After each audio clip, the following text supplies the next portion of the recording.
It's that time, ladies and gentlemen. Thank you so much for joining us for another edition of Global Review. Today, we're going to be talking about World War II and human rights violations that tragically came after it. We're going to jump right into it with a brief overview of some of the events of World War I that led up to World War II and created the world and the time period in which the test will be about. So, the Treaty of Versailles that ended World War I, as we know, it really punished Germany. It was not nice to Germany in a number of ways. One of them is that Germany was forced to accept blame for causing World War I. Germany was forced to pay $30 billion in war reparations for money and damages caused during the war. Germany had to reduce the size of its military. Germany was forced to give up some of its lands. All this kind of really greatly injured the cause of its military, the national morale, like the way the country was feeling. Everyone was feeling depressed. They were poor. They were hungry. They were not feeling good.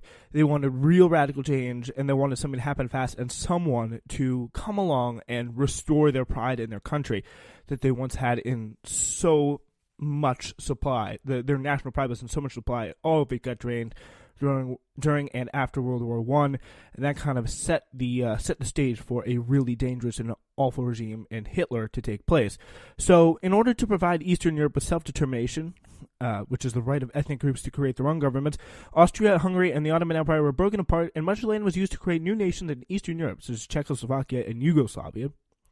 That was a pretty landmark policy, decided one of the first major times in history where countries were given the ability to determine themselves, to determine the way they wanted to be governed. They weren't being fought over by European powers like in Africa. They were really given their own way to govern. So that was a pretty big change. Also, the Armenian genocide took place during World War I. The Turks of the Ottoman Empire attempted to kill all of the Armenians that lived in that territory. This event is, again, an example of the genocides, and one of the few, or I think around 5 or 6 that we've studied as a grade. The attempted extermination of an entire ethnic group is what a genocide is. Genocide is considered to be the ultimate violation of human rights. Women in Europe also eventually gained suffrage, since they had helped out during World War I by working in the factories, so men were like, why don't we give them the right to vote, right? All right, so that's what happened immediately after World War I. But in Russia, they are licking their wounds after withdrawing from the Allied side in World War I early because they were just almost on the brink of collapse. So the Russian Revolution happened. The Russian Revolution was an event where the people of Russia overthrew their czar and called for a new government. Like all political revolutions, the Russian Revolution took place because the people of Russia were unhappy with their government. They were unhappy because of an ill-advised World War I, and they were really unhappy with Tsar Nicholas because he was the ruler of Russia at the time.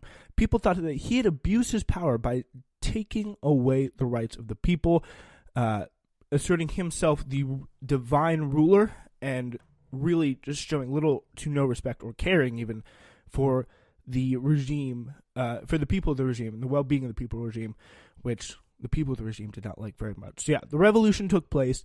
The Bolsheviks were the radical group that was leading the Russian Revolution. The leader of the Bolsheviks was a man named Vladimir Lenin. Lenin and the Bolsheviks gained support of the Russian people by promising to provide them with peace, land, and bread. This slogan meant that they would take Russia out of World War I, give land to peasants, and feed everyone. Here's what happened. Tsar Nicholas was executed, Lenin and the Bolsheviks came to power, and Russia became a communist nation. Meanwhile, in Europe, totalitarian dictatorships were rising. Totalitarian dictatorships are governments where one ruler has complete control over all aspects of life within the country. They control the political, social, and economic features of a nation. After World War I, totalitarian dictatorships were established in 3 countries under 3 men. The Soviet Union under Joseph Stalin, Italy under Benito Mussolini, and Germany under Adolf Hitler. So, first off, Joseph Stalin was in the Bolsheviks party, kind of a deputy assistant type person to Vladimir Lenin. Lenin died, Stalin took control, and things changed. We will discuss more about Stalin in a minute. to give you kind of the connection since we were just talking about Lenin's rise. All three totalitarian dictatorships had a number of characteristics in common. They ended freedom of speech in their countries. Their government strictly controlled the media. There was one political party, one ideology allowed to have any kind of say. A lot of dissent was prohibited. Stalin's political party was called the Communists. Mussolini's political party was called the Fascists. Hitler's party was called the Nazis. People were expected to put the needs of their state before their own needs. They eliminated opposition. They used propaganda. It was not nice. It was not a nice situation to live in. It's important to know that Hitler and Mussolini were able to come to power because Germany and Italy were facing severe economic problems, such as inflation and unemployment. The people of Germany and Italy believed that Hitler and Mussolini could solve those problems. So we talked about Germany. Italy was in much of the same situation Germany was in. They were poor. They had a lot of war debt to pay.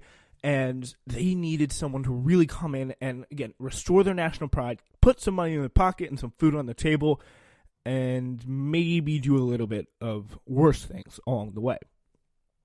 And Hitler and Mussolini both proved immensely capable of doing all of those things. All right, so also in Joseph Stalin, we'll talk a little bit more about Joseph Stalin at the moment. He was a totalitarian dictator of the Soviet Union. He established a command or communist economy. This economy is where the government, instead of individuals, owns businesses, makes business decisions, and sets prices. Stalin tried to modernize the economy by updating the industries and factories, by setting economic goals that were incredibly hard to reach, by the way.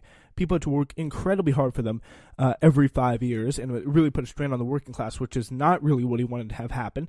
Stalin took control over individual farms that people owned and forced people to live on large government farms called collective farms that were owned by the government. Stalin took away food from the people of Ukraine, which is part of the Soviet Union, when they resisted his program of collectivization. Millions of peasants in Ukraine died of forced starvation. We'll talk about that later on. Meanwhile, World War II was breaking out. It happened a couple years later after these three totalitarian regimes kind of rose up to power, including Germany and Italy. They made multiple bad decisions that led them into this war. It was the second major global conflict of the 20th century, if you didn't know. It was fought mainly in Europe and on the islands of the Pacific Ocean. So here's how it kind of happened.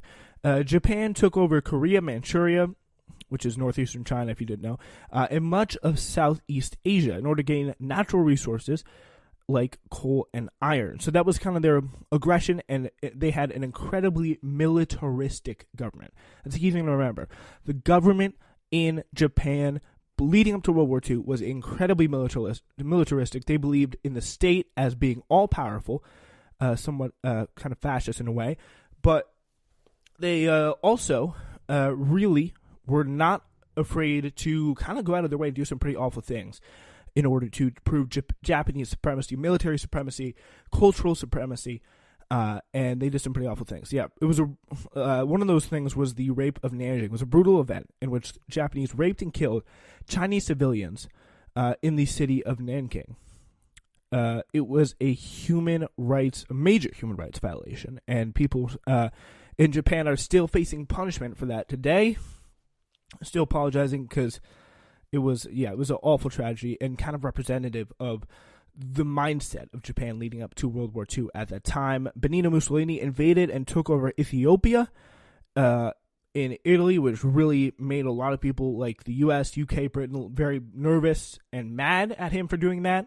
They did not like that at all. And Adolf Hitler in Germany violated the Treaty of Versailles in a number of different ways. He built up the German military and drafted soldiers into the army, placed soldiers in the Rhineland, took over the neighboring country of Austria, and took over the neighboring country of Czechoslovakia. So those four things were directly in violation of that Treaty of Versailles that everyone in Germany hated. They were doing it. They were aggressing. And that was the key. All these kind of these fascist regimes, Germany and Italy and Japan, I guess you could say, because they really had some of the characteristics of fascism in the government. They were militaristic. They believed in state Shinto, which is pretty much the state is God, almost in a real way. The state is like a religious figure. The emperor's divine, all that stuff. So, yeah, those three powers, Japan, Italy, and Germany, their aggression really kind of set the stage for a possible response from Western powers, such as the United States, Britain, France. And how do they respond? Not very well. World War II took place mainly because very little was done early on to stop the aggression from Hitler, Mussolini, or Japan. For example, the League of Nations was an international organization created after World War I to prevent war. It didn't work so well. It failed to stop Hitler, Mussolini, or Japan from being aggressive. It also did appeasement. Appeasement is a policy where an aggressive nation is given what they want by other nations to avoid war. At the Munich conference, Germany, Great Britain appeased Hitler by giving him more control over Czechoslovakia. This led Hitler to demand even more land. So when Hitler's kind of been making moves that no one really felt comfortable with. He was moving troops more aggressively. He was raising a lot of troops. He was directly violating the Treaty of Versailles. He took over Czechoslovakia, and France and Great Britain were like, okay, we need to stop this. We need to meet. This is not good. And they met with Germany and said, Germany, we really don't want to get another war here. Our people are really reeling after World War I, and we know you don't either. And that was not really up for debate, but that was actually kind of up for debate. But pretty much Great Britain and France, they all came together and said, Neville Chamberlain was Prime Minister on the Great Britain side. They said, what do we have to do to get you to not do another war? And they said, well, just give us the land. In the meantime, Germany, though, was thinking, well, Great Britain is surely going to punish us. They're like the bigger power here. They've kind of kept us down with the Treaty of Versailles. They're not going to be okay with this. But what did Great Britain say? Okay, you can take Czechoslovakia, but just don't do anything else, please. We really don't want to get another war. Please just don't do anything else. And Germany was like, okay, they're not obviously never going to stop us from doing anything because they really don't want to get another war. So yeah, let's take Czechoslovakia, and let's also take Poland. That's amazing. Great. And that's exactly what they did. They took Poland, and then the war began. So, yeah. 3 days later, Britain and France declared war. This is in 1939. September 1st, 1939 was when they took Poland. 3 days later, Britain and France declared war on Germany. So Pearl Harbor was when Japan launched a surprise attack against the United States. This event brought the United States into World War II. It's important to know that Hitler failed to conquer Russia, the Soviet Union, at the Battle of Stalingrad because of the harsh climate and the large size of the nation. The same is true for Napoleon Bonaparte's French army 130 years later, and geography really has been Russia's best defense. What they do is they take a scorched earth policy. They kind of burn everything behind them as they retreat into Russia, normally in like the summer or the fall. German troops follow them. They're just coming off the summer. They don't have the resources for a Russian winter, and they just kind of get frozen, and that's when the Russian army will strike the hardest, and then down goes the invading force. It happened in Napoleon's case, it happened in Hitler's case, and it was a massive setback for both of them each time. The D-Day invasion was the turning point, the beginning of the final Allied push against Germany, resulting in the eventual defeat of Germany. It was a big victory for Allied forces. I'm sure you've probably heard of it because World War II, pretty well known in the minds of American children just generally. After Germany was defeated, another major event you need to know was the atomic bombing of Hiroshima and Nagasaki. This was the final event of World War II. The U.S. dropped 2 atomic bombs never before dropped in war on Japan, decimating both the cities and killing many, many people. Japan soon surrendered, and the United States won the war. So now another very important event to know about this war was while it was happening in Germany, the Holocaust took place. This was the event during World War II in which Hitler and the Nazis tried to kill all Jews in Europe. 6 million Jews and 6 million non-Jews were killed during this event. The Holocaust is an example of a genocide, the attempt to exterminate or kill off an entire group of people. All genocides are considered human rights violation. This is probably one of the most well-known and deadliest, although all genocides are deadly. And never obviously want to compare any genocides in any way. So, yeah, that was one of the definitely more tragic events that took place in World War II. So, yeah, that took place